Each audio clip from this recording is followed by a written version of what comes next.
गांव के किनारे कच्ची सड़क के पास मिट्टी और फूस से बनी एक छोटी सी झोपड़ी थी। वही झोपड़ी थी रामू की दुनिया। रामू एक गरीब मजदूर था। दिन भर खेतों में काम करता, ईंटें उठाता और शाम होते होते थकान से टूट जाता। लेकिन जब वो झोपड़ी के दरवाजे पर पहुंचता तो उसकी सारी थकान अपने आप मिट जाती, क्योंकि अंदर उसका बेटा गुड्डू उसका इंतजार करता था। गुड्डू की उम्र सिर्फ 8 साल थी। फटे कपड़े, नंगे पांव, लेकिन आंखों में चमक ऐसी जैसे कोई बड़ा सपना छुपा हो। रामू की पत्नी का देहांत बहुत पहले हो चुका था। अब उस झोपड़ी में बस पिता और बेटा ही रहते थे, और साथ में रहती थी गरीबी। हर रात रामू गुड्डू को अपने पास बिठाकर पूछता, बेटा, आज स्कूल में क्या पढ़ाया? गुड्डू मुस्कुराकर कहता, पापा, आज मास्टर जी ने कहा कि मेहनत करने वाला कभी हारता नहीं। रामू चुपचाप सिर हिलाता। उसकी आंखों में पानी आ जाता, लेकिन वो गुड्डू को दिखने नहीं देता।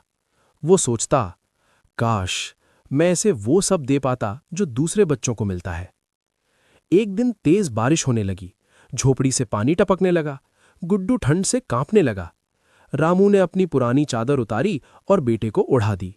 गुड्डू बोला, पापा, आपको ठंड लगेगी। रामू मुस्कुरा दिया, पिता को ठंड नहीं लगती बेटा, जब बेटा पास हो।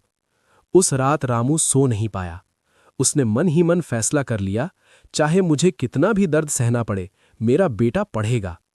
अगले दिन से रामू ने ज्यादा काम करना शुरू कर दिया। सुबह मजदूरी, रात को किसी के घर में चौकीदारी। उसके हाथों में छाले पड़ गए, शरीर जवाब देने लगा, लेकिन वो कभी शिकायत नहीं करता। एक दिन गुड्डू ने अपने पापा को खांसते देखा। वो डर गया और बोला, पापा, आप काम मत किया करो, मैं बड़ा होकर काम कर लूंगा। रामू ने गुड्डू को सीने से लगा लिया और कहा, नहीं बेटा, तू पढ़ेगा, तू वो बनेगा जो मैं कभी नहीं बन पाया। समय बीतता गया। गुड्डू पढ़ाई में बहुत अच्छा निकला। मास्टर जी भी उसकी तारीफ करते। एक दिन स्कूल से खबर आई, गुड्डू को आगे पढ़ाई के लिए छात्रवृत्ति मिल गई थी।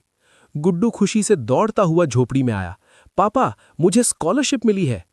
रामू ये सुनकर जमीन पर बैठ गया। उसकी आंखों से आंसू बहने लगे, लेकिन आज ये आंसू दुख के नहीं, गर्व के थे।